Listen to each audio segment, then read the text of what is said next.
Then he ended with, ladies and gentlemen of the jury, you must save this unfortunate boy. Just because the district attorney has proven he has done wrong once does not mean he has lost his soul whole. Whole soul, he yelled as quickly as he could, but the damage had been done.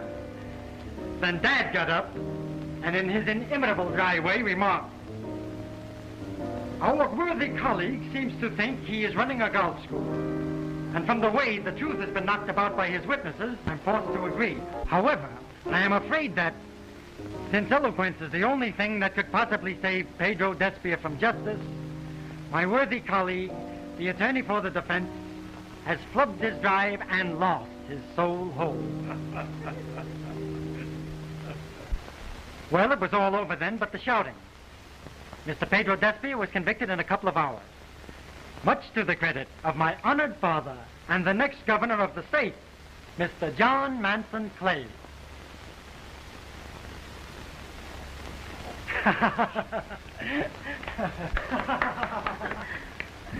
More coffee, Jack. No thanks. Cordial? Free walk. I want to speak to John about Lem Wheeler tonight, and I prefer having a clear head. And offer a more logical argument than the last time. You'll come to see it my way yet. Maybe. But it'll take a lot of talk. Lem Wheeler's a friend of yours and of mine. But that stock deal of his was crooked, and he ought to be sent up. There are some hundreds of old men and women who saw their entire life savings flying through the window. Law, that's all I hear around this place. And now you, Jack Keene, of all people bringing up that subject. After the perfectly beautiful dinner I fed you. Forgive me. I wanted to speak to John about Lem. That was really why I came tonight. Oh, really? I thought it was I. No. Although you're the reason for my never having married, I came tonight to talk with John. All right. Talk to him. Oh, Bob. Yes. Would you entertain your old mother? Why, I'd love to.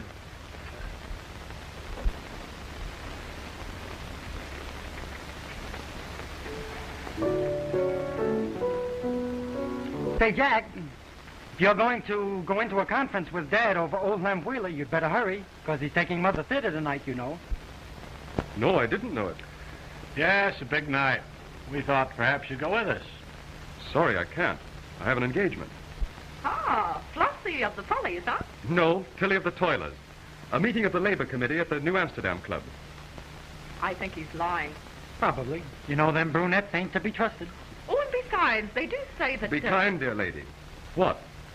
That there's a certain well-known actress. There are many well-known actresses. Oh, but not as well-known as this one, around 68 Washington Square. Uh-oh. To me, that had all the earmarks of a nasty crack. It's the office, Mr. Clay. It's Mr. Wordsley. What, again? All right.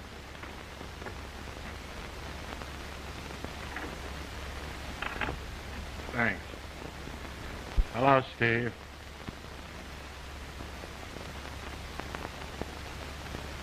All right, I'll attend to it. Yes. I'll be right down. And there you are. Meaning no theater? I guess you don't even have to ask me. It's the Nate extradition case. You forgive me? Oh, I suppose so. But I'm getting a bit fed up. Poor abused mater. Listen, fair one. We let the lady of my heart go hang, and you and I'll hit all the high spots and let the lawyers and law go hang. Not tonight, little one. You're much too young. Oh. But then if Lothario Jack were to volunteer... What would happen to the labor situation at the Keene Company Steelworks? Or Tilly the Toiler. You can all go to blazes. I'm going to stay home and read Boccaccio. I'm sorry. She's four-flushing. But the only Italian she knows is C.C. and Michelangelo, and maybe the fruit man down at the corner. Be late? 3 or 4 o'clock. May not get home till morning. I'll drop you, Dad. I'm going over to Peg. All right. Will you let me off at my club? I'll sit in the rumble. Oh, come inside with us. We've lots of room.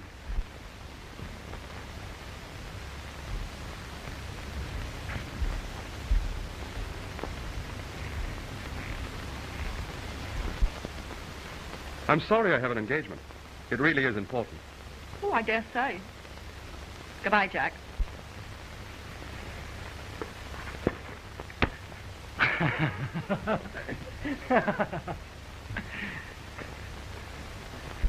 I'm sorry, Jack. I can't go into Lem's case with you tonight. Would you mind dropping down to the office in the morning? Anywhere you say. But I would like to go over his case with you. Will you come loaded for bear? I will. Good night, Esther. Good night, Jack. I'll see you in the morning, darling. Bye, Mom. I won't be late.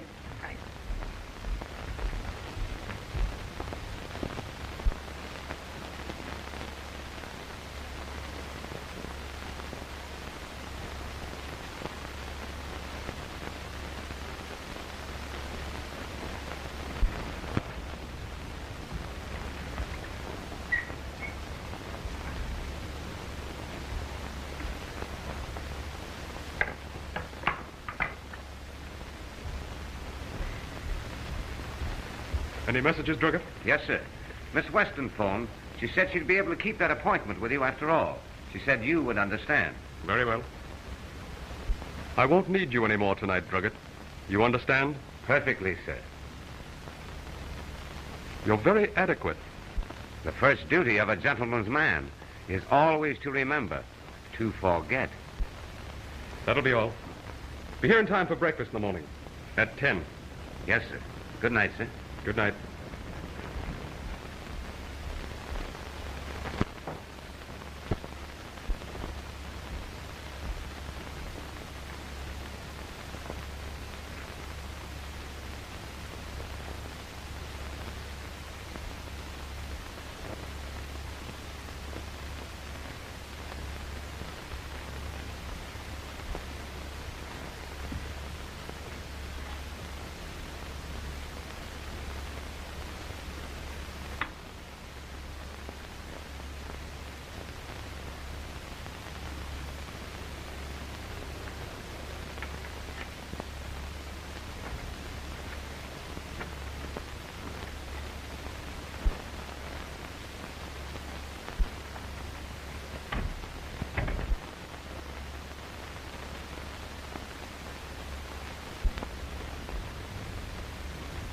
I thought I told you never to come here without letting me know first.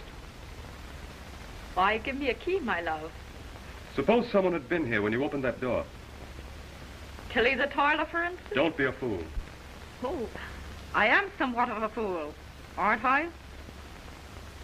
But not fool enough to swallow that story about the business meeting.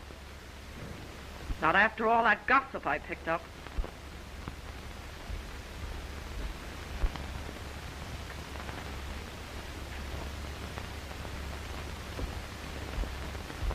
Esther, listen to me. Now, don't lie, Jack. You lie very badly. To me, anyway. But I tell you, I know you're expecting someone. A business associate. A tall man with long black whiskers. Or are they red? Tilly is his name. At times you're exasperating. Oh, you should know, my love. You've seen me in all my moods and tenses. The present one is not at all becoming. Oh, I know. It's my dress. I'll slip into something more restful.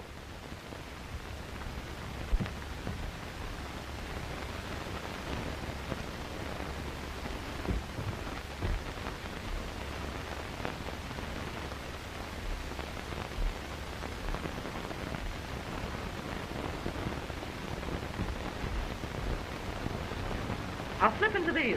You've always liked them. Esther, I want you to go home. What for? Didn't you hear John say that he wouldn't be home until the small wee hours? Oh, if anybody should drop in here, you can introduce me as your cousin Annabelle from Minneapolis. Does Tilly know that you have a cousin Annabelle from Minneapolis? Don't be ridiculous. Oh, don't let's quarrel. I have no idea of leaving here until I've seen Tilly. I've heard so much about her. I want to meet her. You're acting like a perfect fool. Oh, but I always was. Principally about you, my dear. You'll not get away with it. I won't be hounded.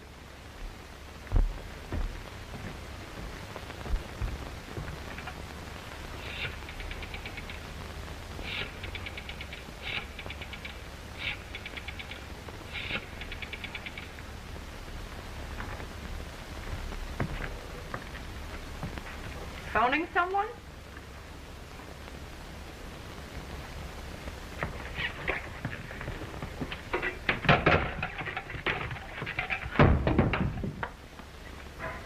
There. There'll be no phoning. Anybody who wants to call will call in person. You're quite capable, aren't you? I'm capable. Capable of most anything. And make no mistake about that, Jack.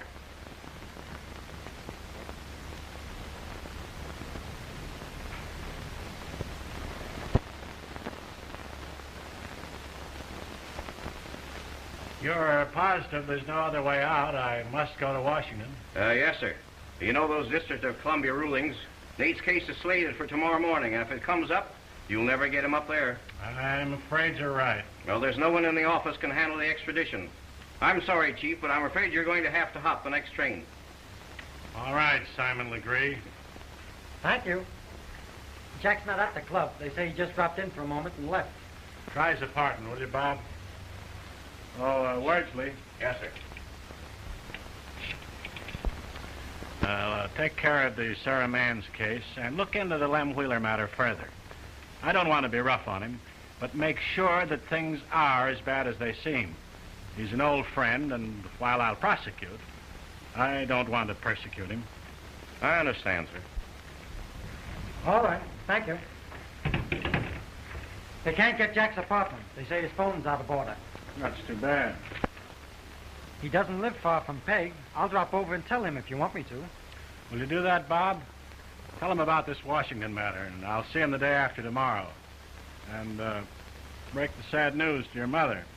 That won't be so hot. You know, you were supposed to go to that musical tomorrow night. She sort of had her heart set on it.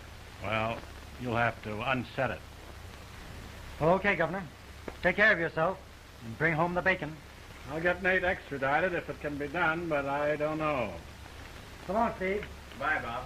Oh, what about your clothes? I got a bag pack. I'll change on the train. I'll see you in a couple of days. So long, Governor. Great boy, Bob. Yes. Has he passed the state bar examination yet? Yes, he has. Well, if he's anything like his father, he'll make a great lawyer. Are you telling me? Couldn't expect it to go on forever. It just isn't in the cards. And besides, you have a husband. Darn decent chap. I've felt pretty low down at times. And what about your son? What if Bob should find out? Bob is not my son. What? He's John's son by his first wife. She died when he was born. We were married a few months later. On a rebound, I suppose you'd call it. John had some foolish idea about his son having a real mother's influence. It brought him up to think that I was his mother. A mother's influence, eh? So don't moralize to me about my duty to my family. It's a bit thick. Very well. If you prefer my being frank, we're through. I'm sick and tired of the whole mess. I never gave you a vow of constancy. And besides, there is someone else. How's that for simplicity? Most concise. Clearly and ably expressed. It would do credit to John. I was always noted for my clarity.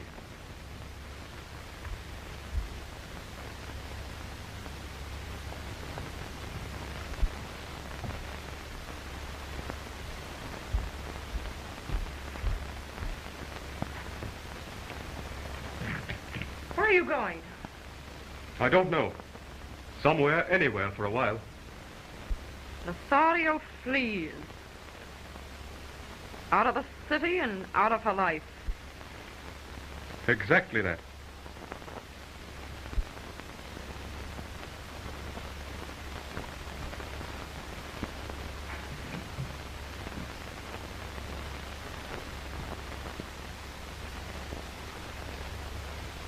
Let's make it more like a French novel, Jack.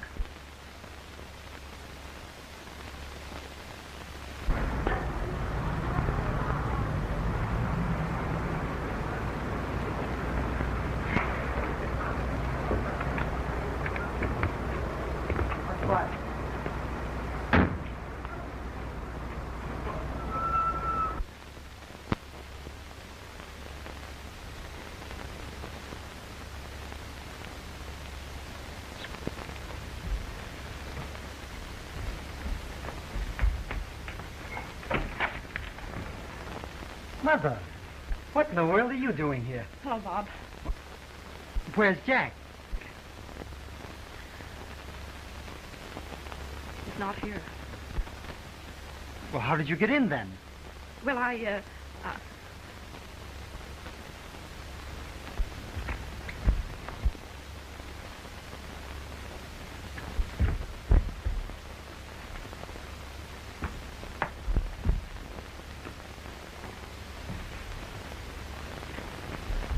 Mother!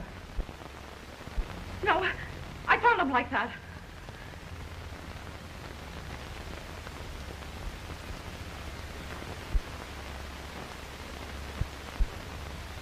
Why, this is yours. What's it doing here?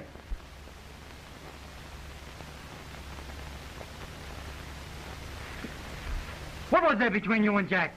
Answer me! Tell me! All right, Bob. I'll tell you. I loved him. And he said we were all through, that he was going away, and I... Killed him. Oh, Mother. Why, think of poor Dad. Oh, you won't tell him? You won't give me up? No, of course not. But you've got to get out of here right away. That's it. I've got to go. Wait a minute. Did anyone see you come up here? No, The elevator man? I didn't use the elevator. I never did. Oh, Bob, let me go. Wait. We've got to get all of your things out of here. Everything. Oh, I never thought of that. We've got to get them out of here right away. Can you remember them all? I think so. Good. Put them in a bag.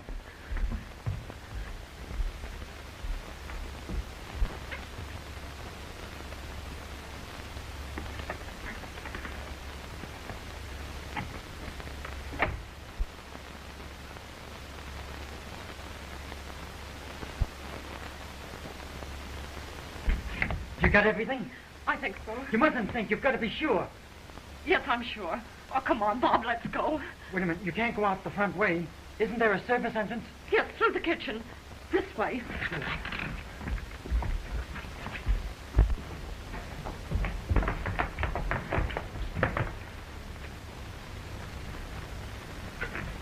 Here now.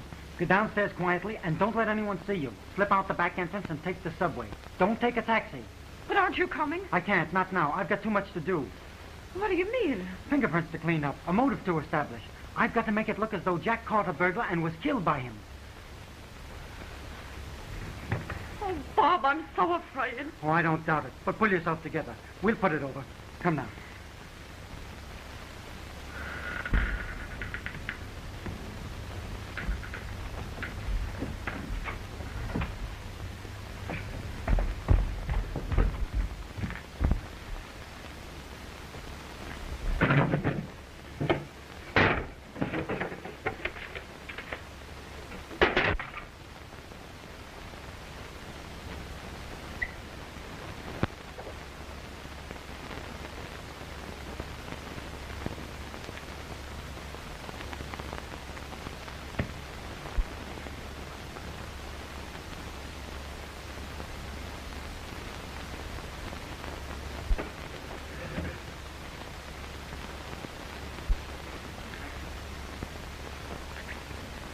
Why, Mr. Clay.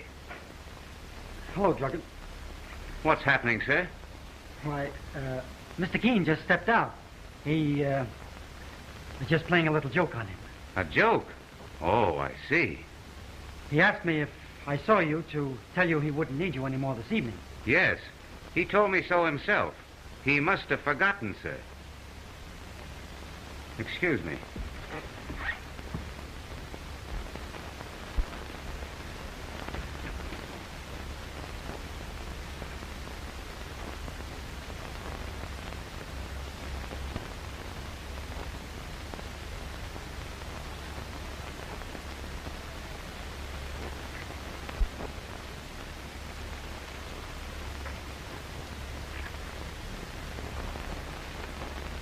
A joke, eh? Well, don't you think you've carried it rather far, Mr. Clay?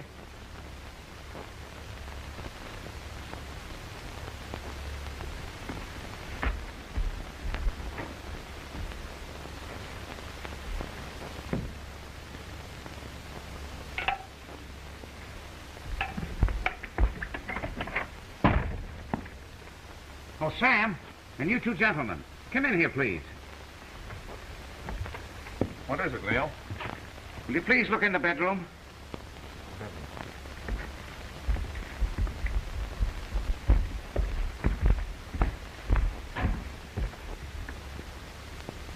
You killed him, sir. Did I? Leo, have you phoned to the police? No. The phone is smashed. You'd better run down to the corner and see if you can find one. How did it happen? I don't know, sir. I came in and found Mr. Clay mussing up the furniture. He said he was playing a joke on Mr. Keene. A joke? Yes, sir. Then I went into the bedroom, and I found Mr. Keene lying on the floor, dead. But I...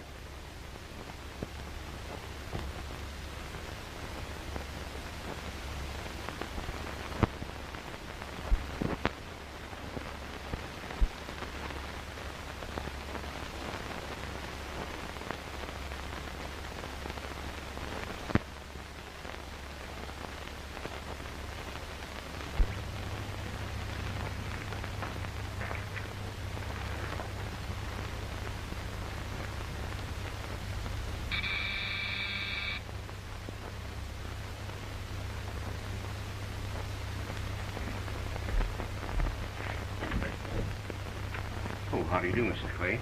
Hello, Wordsley. Hello, dear. Hello, John. Sit down, dear. Oh, hello, Miss Harper. Hello.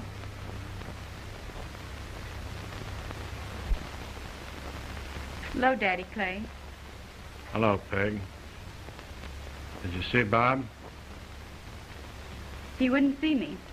He sent me out a note, though. He wants me to break our engagement. Said the notoriety must be killing me. And? What do you think, Daddy Clay? Good girl. Perhaps he'll explain to you. He hasn't yet. I don't understand it. Perhaps he can't explain. What do you mean, Mrs. Clay? We are all adults. I see no reason for beating around the bush. What could have been his motive? You mean there was another girl? I didn't say that, Peg. You know, even if he told me that himself, I don't think I'd believe him. Bob should consider his father. As district attorney, it's his duty to prosecute. Yes. But I've resigned. You're going to take up his case yourself? Defend him? Of course I am. He's my boy. I know him. This morning, I'll get the truth and the whole truth from him. As soon as he knows he's not talking to the district attorney, he'll tell me everything. His tongue was tied before, eh, Mother? Yes. Yes, of course. Well, excuse me, Mr. Clay. Bob is outside. Have him brought in, Steve. Yes, sir. I think you two better clear out. Bob and I have some business to transact. Oh, but I think we should stay. I think we should hear what Bob has to say. No, dear, I think Bob would rather talk to me alone. All right.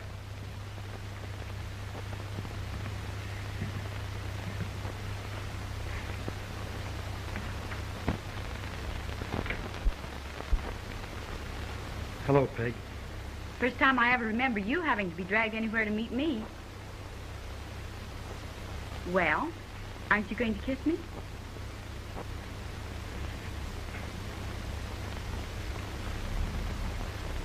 Listen, Bob, you haven't told anyone yet whether you did or did not kill Jack. The papers have built up quite a case, but they're only the papers. I want you to know, dear, that whether you did or did not, nothing is different between us. It's like you, Peg, to say that. You're that kind. Thanks. I guess you'd better go now. Come on, Peg.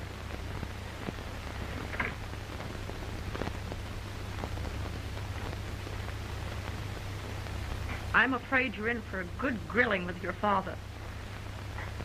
Don't worry, Mother. I'm not afraid of Dad.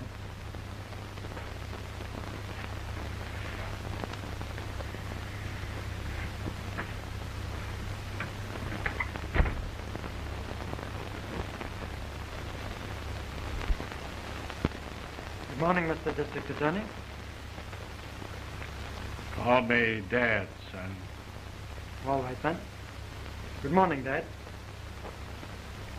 Sit down, Bob. Thanks. Now then, open up. To whom? You or the District Attorney? I'm no longer the district attorney. I don't understand. I resigned this morning. But you... You didn't think that I'd find myself in the position of prosecuting you, did you? Oh, Dad. You must remember, my boy, you're a Clay. Clays always stick together. But your prospects, the governorship. What in thunder have my prospects got to do in this mess? We must consider you, reality. My prospects don't hold any weight in that balance. I see. That makes it just a little bit tougher. Just the other way. It simplifies everything. I'm not a half-bad lawyer defending you. I'll make some of these boys around here sit up. Now then, first of all, did you or did you not kill Jack Keene? You know the evidence. What do you think? I think you did. Well, then. That's only the beginning. Why did you kill him? Come on. Answer my question. If I did kill Jack Keene, the motive was something I can't discuss. Not even with you, Dad. What? I'm sorry, Dad. That's the way it is. I never heard of such a thing. How in blazes do you expect me to defend you? I don't know, I'm sure. I told you it was going to be tough.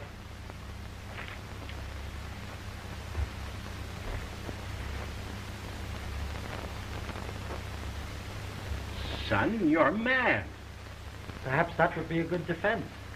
But don't I'm you... sorry, Dad.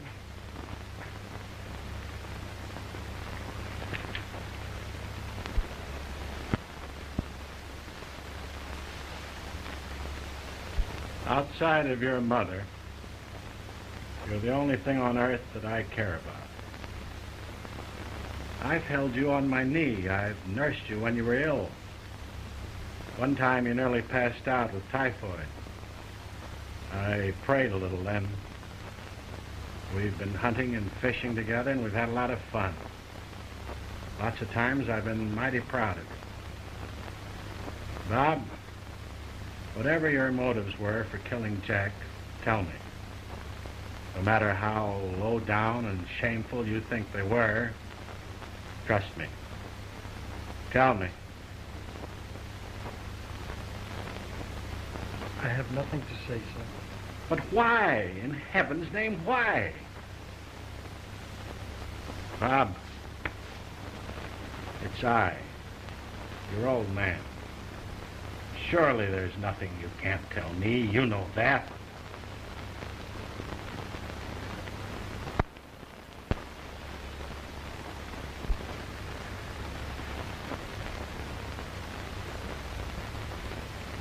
You're trying me too far, son. How can I defend you if you don't confide in me? I don't know. Perhaps it would be better if you didn't.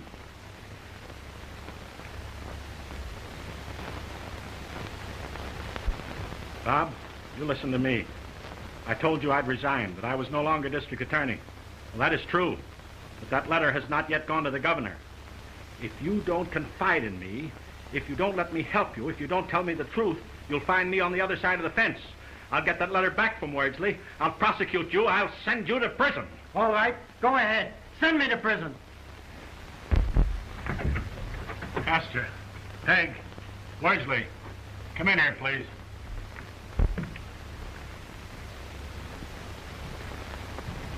Bob has seen fit not to confide in me. He will tell me nothing. I've informed him that unless he does, I'll withdraw my letter of resignation and prosecute him as any stranger would. I'll let the law take its course and protect the interests of the state.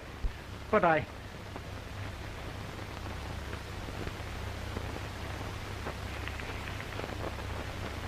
Bob, please say something. Tell your father. I can't, Peg. Wedgsley, Yes, sir. hold up that letter of resignation and send Bob back where he belongs. Yes, sir.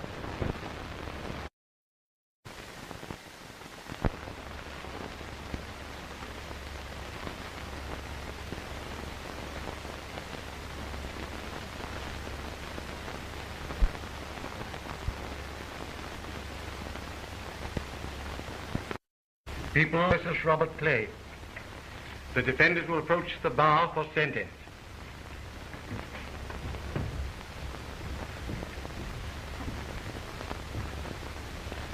Have you any legal cause to show why sentence should not now be pronounced?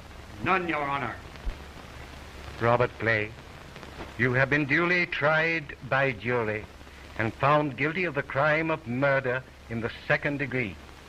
You having shown no legal cause why sentence should not be pronounced, I now sentence you for the crime of which you stand convicted. You are remanded to the custody of the sheriff, to be by him delivered to the warden of the state penitentiary, there to be confined for the rest of your natural life.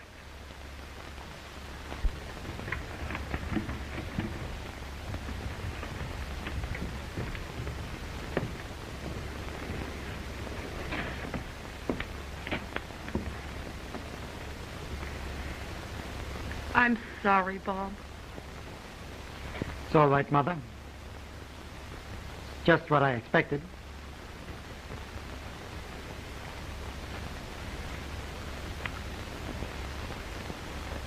Goodbye.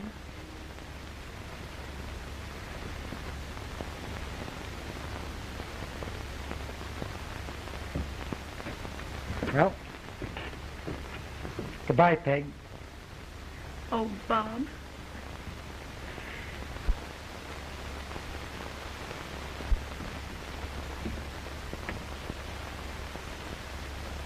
Come on, Dad. I got what was coming to me. You did exactly right.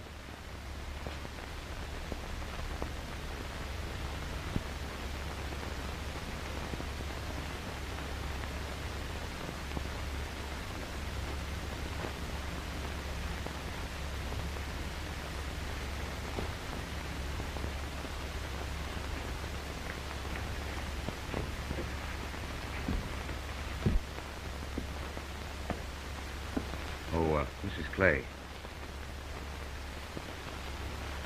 You wouldn't, by any chance, happen to be home about 3 o'clock this afternoon, would you?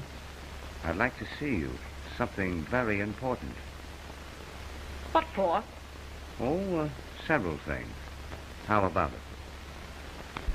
I don't know what you're talking about. Of course I won't be home at 3. Very well. Much better for me, then. I'll be home at 3. Mr. Keene's apartment. I haven't closed it up yet. You'd better come down to see me. You see, I haven't told all that I know. Just who really killed Keene, for instance.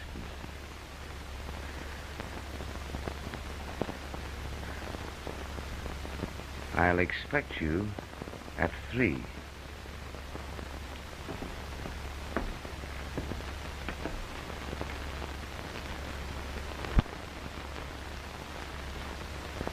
What is it? What were you talking about in court? Yeah, a bit curious, eh? Naturally. My son has been sent to prison. Sad.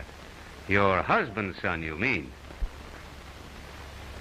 How did you know that? Oh, that isn't all that I know, Mrs. Clay. Why, you didn't think for a moment that affair you had with Mr. Keene was kept from me, did you?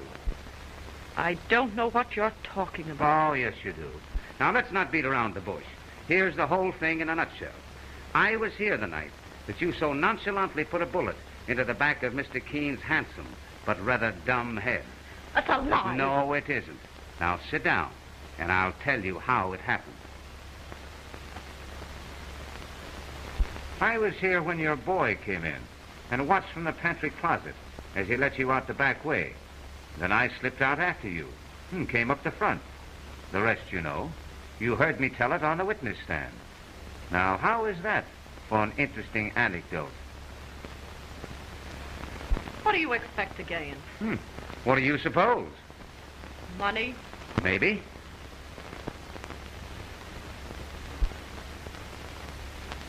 You are a fool. How do you expect them to believe such a crazy story? You told a different one on the stand. You perjured yourself. There's a penalty for that. You have no substantiation for the story you just related to me. Oh, haven't I? No. I have all the letters that you wrote to Mr. Keene. If they won't believe my unsupported word, they will certainly believe them, won't they?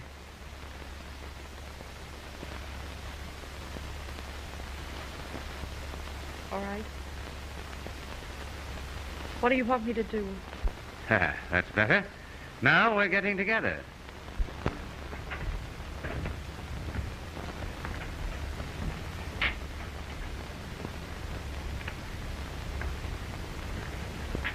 Hard at it, eh? Yes, sir. Thanks to you, Warden. Criminal procedure, eh? You graduated in the law, didn't you? Yes, sir. I have a degree. I'm afraid it won't do me much good in here, though. Well, you never can tell. Stick right at it, and maybe you'll find some technicality that'll take you right out of here.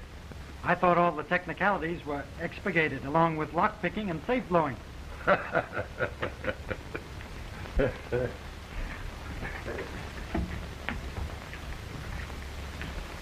Say, I don't like this one. What's the matter with it? Well, read that. Stone walls do not a prison make, nor iron bars a cage. Oh, yeah?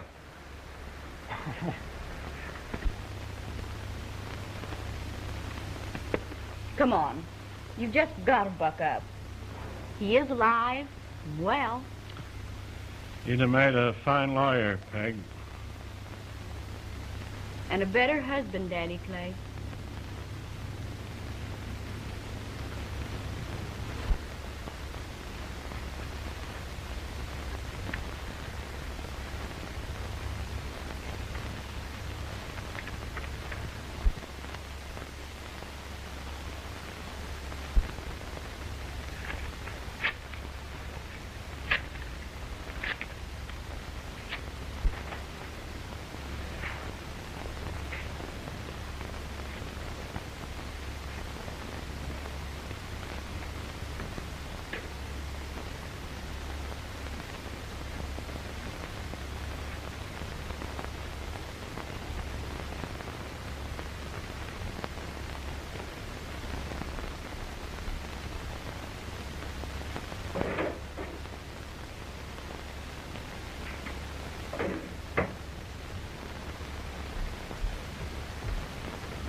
Here, young woman.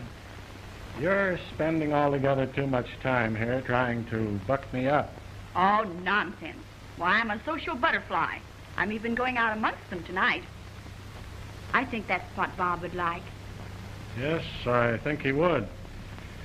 Do you find much eyebrow lifting? Some, but it doesn't bother me.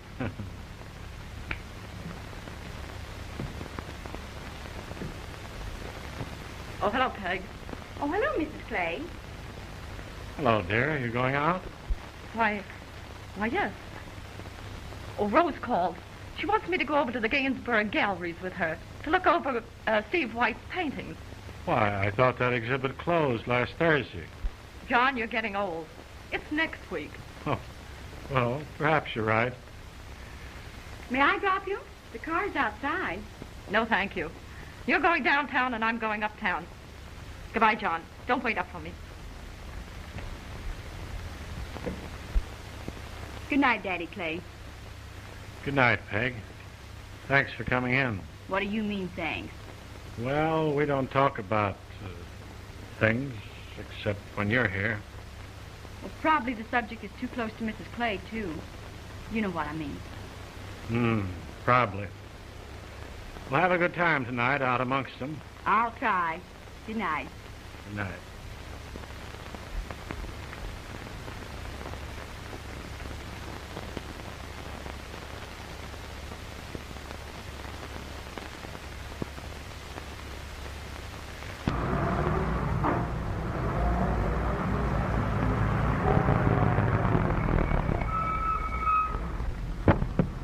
Would you tell Mrs. Allen that Miss Harper is waiting? Yes, ma'am. Thank you.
Well, here we are. Once more in the little old rendezvous. Get the letters, please. Oh, now, wait a minute. Don't rush me. Let me get you a scotch and soda. I don't care for anything to drink. You're getting awfully unsociable all of a sudden. You had one the last time you came. That was the last time. And this is the last time, too. Eh? Yes. All right.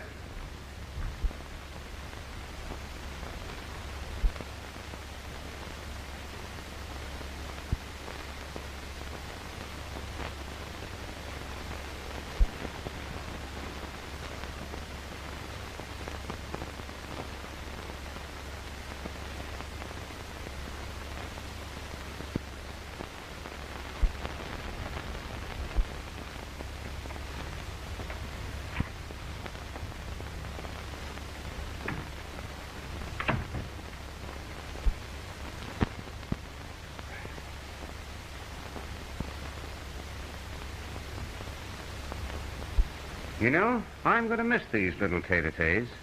They've been most enjoyable. Run it, please. Bring me the letters. Let's get it over with. All right. But don't be impetuous. It's gotten you into trouble at odd times. Sit down.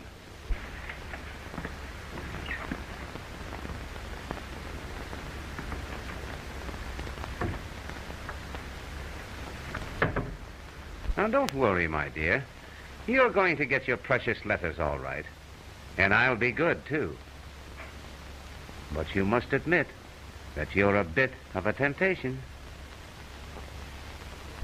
So you can hardly blame me for making up to you under the circumstances. No, I suppose not. It's all my own fault. And ladies that kill their sweeties and have their sons go to jail for them shouldn't be so particular. You know Bob isn't my son. Yes, I know. But he certainly acted like one, taking the blame and keeping his mouth shut, didn't he? Oh, I suppose so. Get me the letters. All right. Yours to command.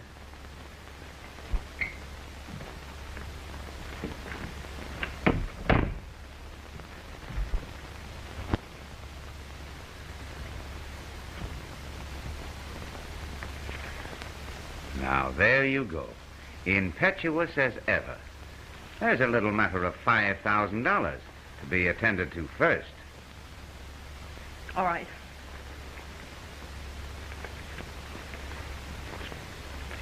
Here it is. Thanks. Do you mind if I count it? Oh, no. Beg pardon, sir. What is it, Charles? Miss Harper on the wire, sir. Oh, thanks.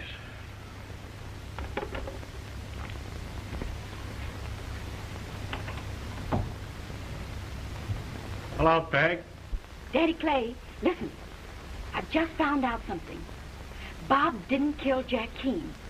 What are you talking about, Peggy? What are you up to? Look, come to Washington Square, to Jack Keene's apartment. Hurry, just as fast as you can.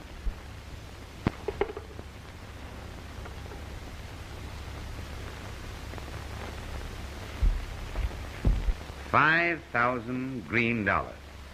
Guaranteed to be legal tender by our great and glorious country. I thank you.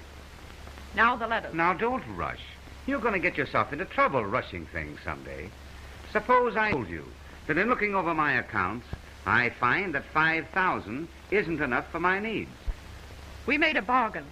I've paid it. I went through a great deal of trouble to get the money.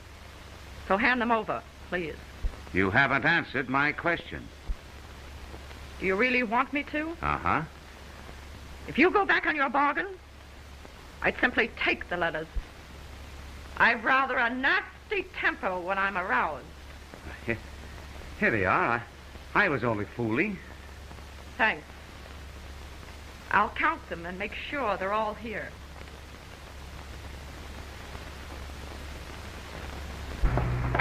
Mrs. Allen isn't quite here. She wants you to come up. Oh, thanks. Has anyone come out in the last few minutes? Come out? What do you mean? Any of the tenants of the building? Why, no. Oh, Mr. Wilcox just went out. No one else? No. Thanks. Oh, never mind. I'm waiting for someone.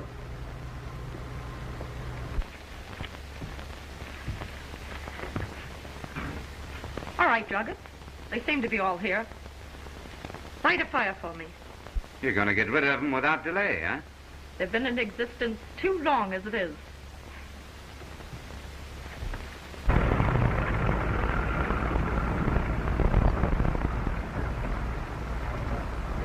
What is it, Peg? Oh, Daddy Clay, Bob is innocent. It's too bad. You didn't do that some time ago. It would have been much cheaper. Well, better late than never.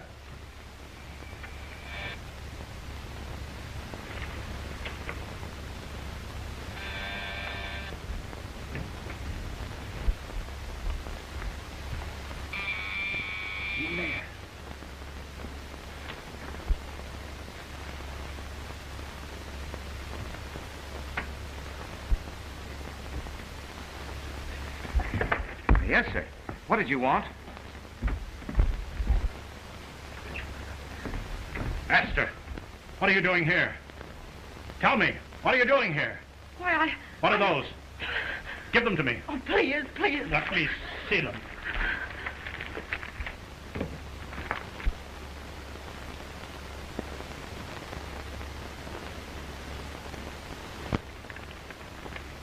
I see. You and Jack Keene, huh? And because of this, you killed him. I don't know what you mean. Don't try to lie, Esther. Peg was here. She heard you and Druggett. She knows the whole truth. And Bob knew it, too. To save you, he took the blame. And we know the truth at last. Before it's too late. What are you going to do? Do? What do you suppose? John, I'm your wife. For you. For this. I sent my boy, the thing I love best on earth, to prison. Oh, you've got to listen. Listen to what? What can you explain with all we know? Give me those letters. Give them to you? Yes, give them to me. No one's going to see them, you understand? No one's going to see them. Give me that gun!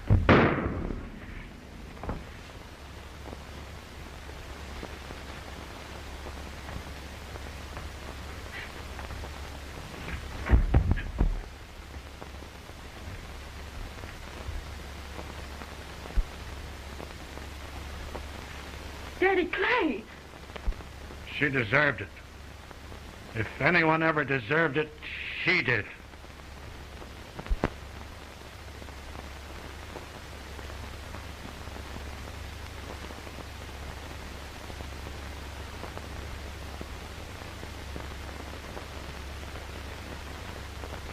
You remember the testimony that Miss Harper gave, don't you? Yes. She told you it was your wife that killed John Keene, not your son. Yes. It was an answer to a telephone call from Miss Harper that you went to Keene's apartment, wasn't it? Yes.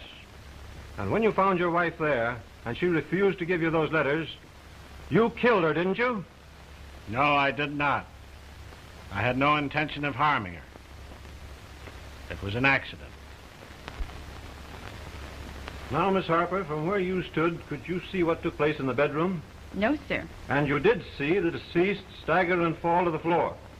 Yes, sir. What did you say when the defendant appeared from behind the curtain, revolver in hand? I said, Daddy Clay, she's dead. What did he say?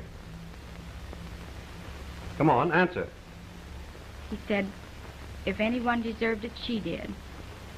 What he meant was that he thought she deserved killing, wasn't it? I object. The prosecution is leading the witness. Objection sustained. That's all. Your witness. No cross-examination. They got the old boy dead to rights. Witnesses, the best motive in the world and everything. Dad, we've got but one chance. That's encouraging. What is it? Let me sum up. You? Take a chance on me, will you? Anytime. Go ahead. Thanks. The state rests, Your Honor. The defense rests, Your Honor. How long will you gentlemen require for arguments? The defense is ready to present its case, Your Honor. I can sum up in a few minutes. Very well, you may proceed.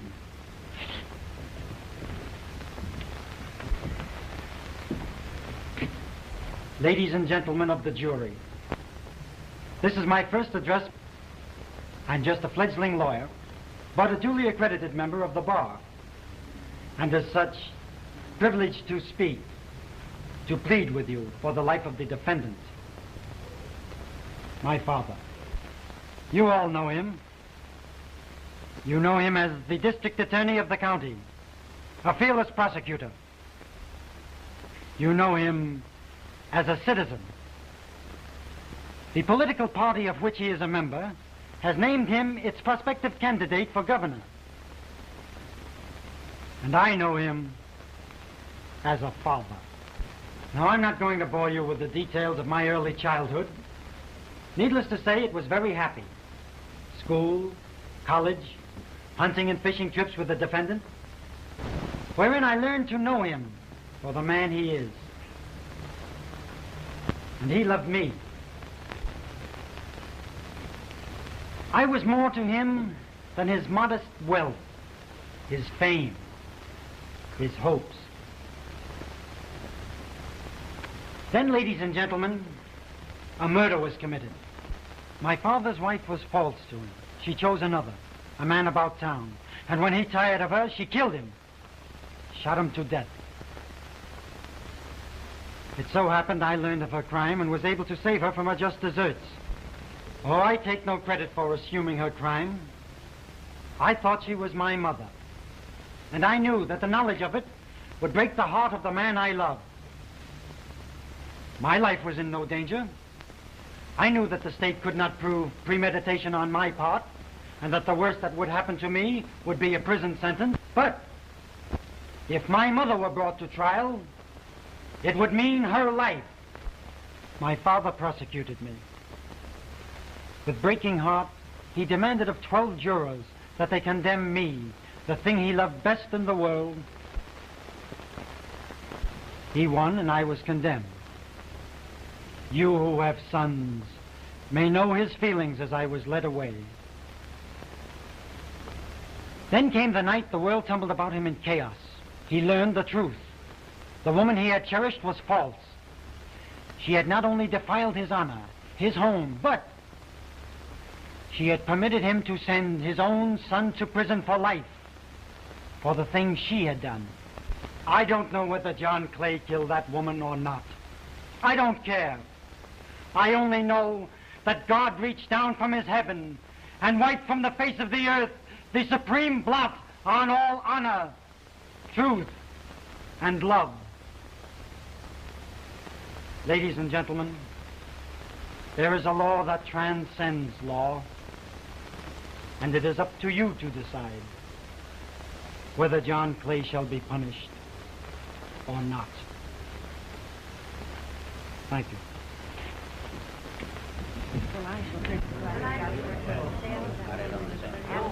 I told you he'd make a fine lawyer. I want to impress upon the witness the seriousness of this case. I want the truth and nothing but the truth. You understand? You realize that this young man's happiness is at stake, don't you? I do? You've known him for a long time, haven't you? Yes, I have. And on numerous occasions you have told him that you loved him, haven't you? I have. And in spite of the fact that you know that his character is not above reproach, you still feel the same way. I do. Very well. The witness is yours. We admit the truth of the testimony is given. There will be no cross-examination.